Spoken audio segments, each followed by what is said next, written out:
Hey guys, Coach Tom. Wanted to share with you a little bit about my journey, my story of how I dropped over 50 pounds and have kept it off now for over 5 years. Okay, so going back to January 2018, I actually pulled my statistics on my exercise.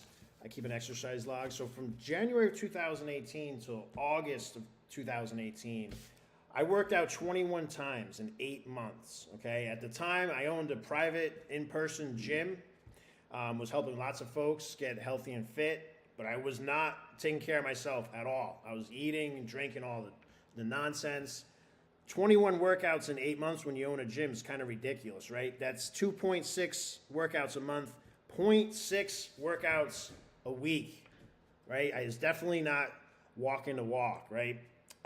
Since September of 2018 through the end of February, I pulled these stats this morning. 1,433 workouts, which is 21.7 a month and 5.2 a week. So I went from a little over half a workout a week to the last, was it 5.5 years, doing more than 5 workouts a week. Okay, so obviously I changed my behavior, and I'm going to share with you guys how I did it. So in September of 2018, I'll never forget it. It was a Friday. I was covering my private gym floor. My head trainer was away on vacation. I think he was camping up in Maine. And one of my clients, who's also a coach, came up to me and gave me the tough love I really, really needed at that time. You know, we had a few coaching sessions. She held me accountable. But the message that she told me, she's like, Tom, I'll never forget it. Tom, you need to step into your power and start walking the walk. Right? She basically called me out. Tough love.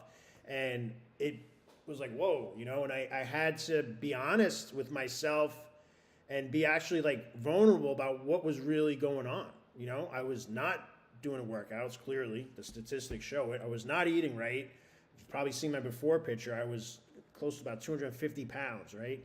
So over the next few months, I dropped 50 pounds, and it was really, really easy. And the things that I did was I got a doable plan on the exercise, I got a doable plan on the food, and I really got to work on the mindset. And here's the thing to think about, guys. You know, the number one, with pharmaceutical drugs, the number one effect is the placebo effect, right? So it's just our mind. We take a pill, and our mind thinks it's going to fix the thing. They've done all the studies. You can look it up. People take a sugar pill, and miraculously they get better, right? So what is that? That's our mindset. That's why mindset's so critically important to this losing weight, getting in shape stuff. Okay, basically to reach any of your goals, your mindset has to be optimized. If it's not, you're going to continue to struggle. Okay, so Allison helped me with mindset, helped me with accountability. I dropped the weight. Okay, I'm going to give you guys a couple other tips. So I went from a little over half a workout a week to now 5+, and it's really easy for me to get to it. And what I'll credit for that is in the morning, I got all my notebooks here. In the morning, I take 15 seconds and I write this statement. I'm so thankful and grateful for my strong, fit, healthy, six-pack having body. Every day I happily and easily exercise, eat healthy, and sleep great because I love how it makes me look, feel, and perform. Literally takes me 15 seconds to write that out. I would say since September of 18, I'm probably 98% compliant, meaning 98% of days I write that statement down. And then the days that I don't, there's definitely, I wish I could track this, over 5.5 years, but I know that there's definitely on those days when I don't write that statement down that I make poor choices on food, or more likely to make poor food choices. I'm more likely to skip the workout, right? So that's a huge, huge tip right there. If you guys take action on that, you're going to see how this stuff gets easier. And I do that with all my private clients, okay? And then the other tip is, as far as getting to the exercise, sometimes we have resistance, especially in the beginning when we're building an exercise habit. What you want to do is forget about the intensity. Don't try to kill yourself. That was a mistake I was making in those first 8 months of 2018. I was trying to do these crazy workouts, right?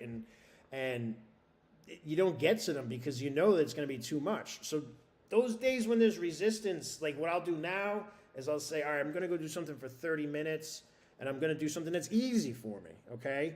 And what often happens is you get there, because the hardest part with exercise is getting to it, right? And then once I get there, a lot of times it ends up being like a really, great hard workout. Other days when maybe I had a bad night of sleep, maybe I'm stressed out with the kids or work or whatever, right? I'll just do something easy. So it's critical to have that consistency. And the biggest benefit for me and for the majority of my clients is it's not the calorie burn and all of that, right? I mean, that's great. That's part of exercise. But the biggest benefit is you come out of the exercise with an elevated mood. You're happier. You can show up that much more powerfully for everything. And it lasts, 12, 24 hours. So that's why I'm big on doing the exercise each day. So guys, there's a few tips. I hope that